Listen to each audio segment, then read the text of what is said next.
Bonjour à tous, aujourd'hui petit montage de crash bar par Carter de marque JV que j'ai commandé chez mon concessionnaire. Je n'ai commandé que la partie basse qui ira cacher la partie moteur en cas de petite chute. Je n'ai pas voulu la partie haute car ça ne me plaît pas, mais elle peut être montée par la suite, voire même montée et démontée à souhait parce qu'elle est clipsable, si on peut appeler ça, dessus. Donc admettons pour les grandes randonnées vous pourrez la monter et pour la route de tous les jours vous pourrez la démonter. On va savoir ça ensemble. Ça n'a pas l'air très compliqué, il faut environ 1 heure de boulot.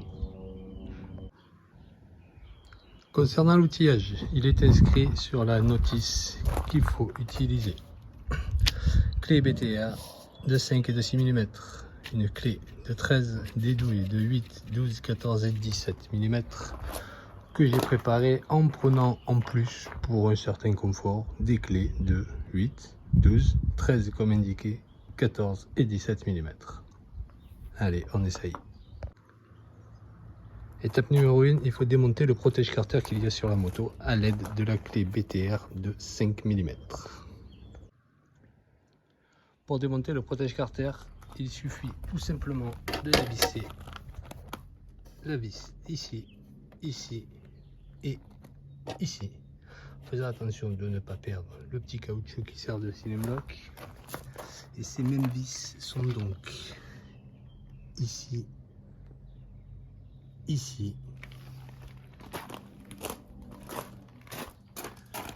et ici. N'ayez pas peur de le nettoyer parce que ce n'est pas un endroit très accessible et il en a bien besoin.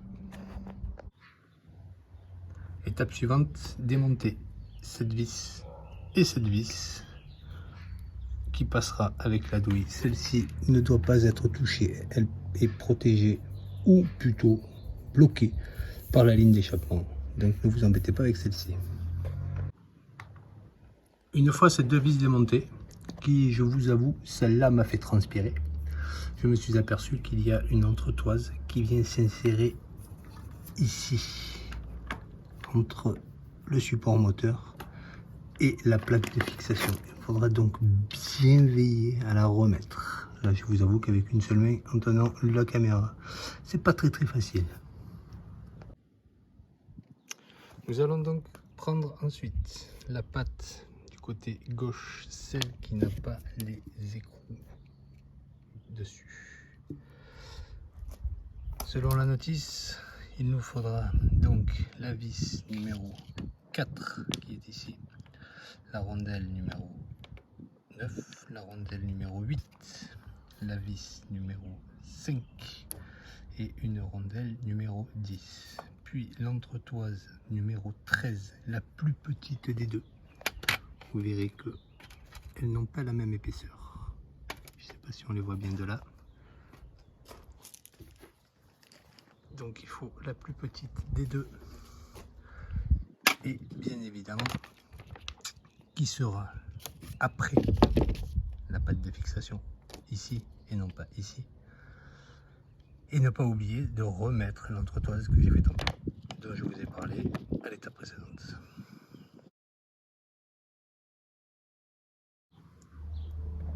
Une fois que vous aurez monté les pattes de support, l'aide des vis dont nous avons parlé tout à l'heure et surtout des entretoises, la notice indique de démonter cette patte de fixation avec les deux vis dont la douille de 12 va nous servir. Et cette petite patte ici en démontant avec la douille de 8 pour enlever ce petit carré et mettre l'équerre de fixation livré avec les crash bars. Remonter la même patte de fixation avec la même vis et ne pas oublier d'y rattacher les gaines. Étape suivante, montage du crash bar gauche à l'aide des deux vis fournies par JV. Numéro 7 avec les rondelles numéro 10. Le crash bar viendra se fixer sur la patte de fixation que nous avons démontée, dans laquelle reviendront se mettre les durites. Étape suivante, du côté du frein arrière, il faut démonter cette vis Une fois cette vis démontée, nous allons mettre la vis numéro 6 ainsi que la rondelle numéro 11, le crash bar,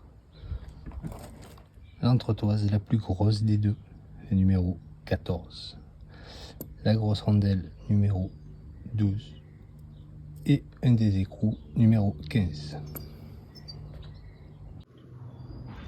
Pour revenir à l'étape où nous sommes passés à la fixation ici du crash bar gauche, il n'est pas indiqué que ici vous montez la rondelle numéro 11. Donc il va falloir que je redémonte. Une fois notre bêtise réparée, il reste à fixer le crash bar sur la partie haute et j'espère que je vais pas trop galérer parce que ça a l'air de pas trop tomber en face. Voilà, les deux crash bars sont montés. J'ai revérifié tous les serrages, j'ai remis la petite rondelle qui n'était pas indiquée. J'ai repassé les durites là-dedans. Il va falloir maintenant remonter le protège-carter d'origine et l'étape est finie. Je suis assez content du résultat. Ça passe presque inaperçu, ça protège la moto. Très joli. Avec les crash bars, JV envoie des protections. Vous n'êtes pas obligé de mettre, mais je vais les mettre quand même. Nous allons donc soigneusement ranger les vis d'origine de la moto. Ces deux-là se vissent sur le cadre, juste derrière la roue avant. Celle-ci se fixe à côté du cale-pied. C'est la partie qui est ici, côté droit, côté frein arrière. Ces deux-là, plus la petite plaque qui est ici, viendront se fixer. Venez se fixer. Ici, là-dessous, là derrière, et la plaque de fixation ici, ça a été remplacé par la petite équerre pour les gaines électriques qui sont ici. Voilà le résultat global avec la protection de la protection d'un côté, la même de l'autre côté. Le résultat est sympa, c'est presque invisible parce que c'est bien dans l'alignement de la moto. Je les ai choisis noirs exprès. Et voilà, la partie haute qui pourrait venir en complément,